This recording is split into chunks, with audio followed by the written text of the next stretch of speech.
Hello YouTube family, જય Dwarkadhish. Welcome back to my new blog. So કેમ છો તમે બધા? આઈ હોપ કે બધા મજામાં જશો અને હું પણ મજામાં જ છું અને ઘરના બધાય મજામાં જ છે. આજે તો રસોઈ અત્યારે બધી બની ગઈ છે અને ખાલી રોટલી બનાવવાની બાકી છે. સો અત્યારે રોટલી બનાવવાની તૈયારી કરું છું અને આજે છે મમ્મી પપ્પાની એનિવર્સરી. તો ચલો જઈએ કે મમ્મીને કેટલા વર્ષ થયા છે મેરેજના, બધું પૂછીએ આપણે. તો મમ્મી ને હેતાર્થ બે અહીંયા છે. જય શ્રી કૃષ્ણ મમ્મી. જય શ્રી કૃષ્ણ. Happy anniversary. કેટલા વર્ષ થયા મમ્મી? 32 વર્ષ થઈ ગયા. આયે કે 32 કે તો દાદી આગળ બેસી જા. તો હવે એમ બી બહુ ના બાંધવાની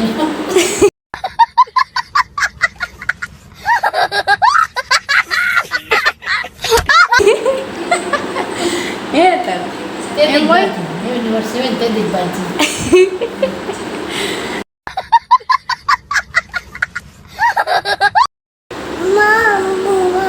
હા હલો હલો થાય. હા તું શું કરે છે?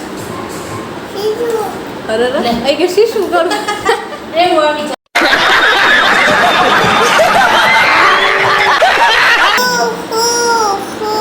પેલા અહીં બેસી જાય. અહીંયા આવતો પેલા અહીંયા આવતો આમ બાજુ આવતો એ અહીંયા હાલ બાય કર દે. બાય કહી દે. હાલો હા ગાડી આપણે બાય કહી દો. બાય બાય એમ કહી દે. બાય. હા ગાડી કહી દે બાય બાય એમ કહી દે. હા. સો અત્યારના સાંજના વાગી ગયા છે 6:30 અને આજે તો મમ્મી પપ્પાની એનિવર્સરી છે. તો બારે મમ્મી પપ્પા ના પાડે છે જમવા જવાની. સો ઘરે જ ઢોસા બનાવવાના છે. ખીરું છે એ રેડીમેડ છે અને બાકી સાંભાર અને સૂકી ભાજી ઘરે બનાવવાની છે. અને સ્વીટમાં દૂધ પાક બનાવ્યો છે. તો જો બતાવું તો જો અહીંયા સરસ દૂધ પાક છે, બની ગયો છે. ઠંડો કરવા માટે બહાર રાખ્યો છે અને મીડિયમ થઈ જશે ને પછી ફ્રીઝરમાં મૂકીશ. બાકી એની અંદર એલચી, જાયફળ અને બધા ડ્રાયફ્રૂટ હોય બધા અંદર એડ કર્યા છે. સો એકદમ સરસ થઈ ગયું છે. ને અહીંયા સૂકી ભાજી બનાવવા માટેના બટેકા છે અને આમાં છે દાળ બફાઈ ગઈ છે. હવે ગેસ બંધ કરી દઈએ અને જો મેં ડુંગળી રાખી છે સુધારવા માટે. તો ચલો હવે હું સુધારી લઉં. તો અહીંયા ઢોસા બનવાની તૈયારી છે. આ ઢોસા બરે બને છે છોકરી. અહીંયા બેટર છે રેડીમેડ. ચાલો આવી જાઓ બધા ઢોસા ખાવા માટે. સો અત્યારે અમે જમી લીધું છે અને જઈએ છીએ ગોલા ખાવા માટે. સો નીકળવાની તૈયારી કરીએ છીએ.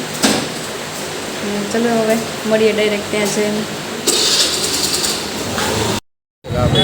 સો મમ્મી પપ્પાની એનિવર્સરી છે તો ફરી એકવાર અમે હિતુલાલના ગોલા ખાવા માટે આવી ગયા છીએ.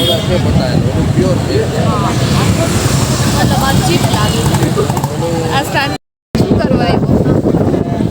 તો શું કરવા આવ્યો?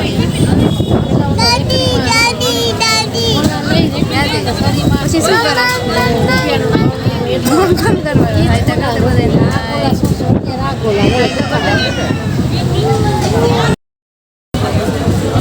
આ ફોટો કોક ના પાડતું હોય.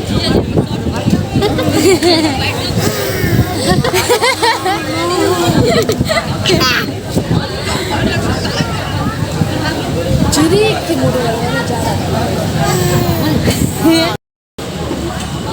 બેટા હાય.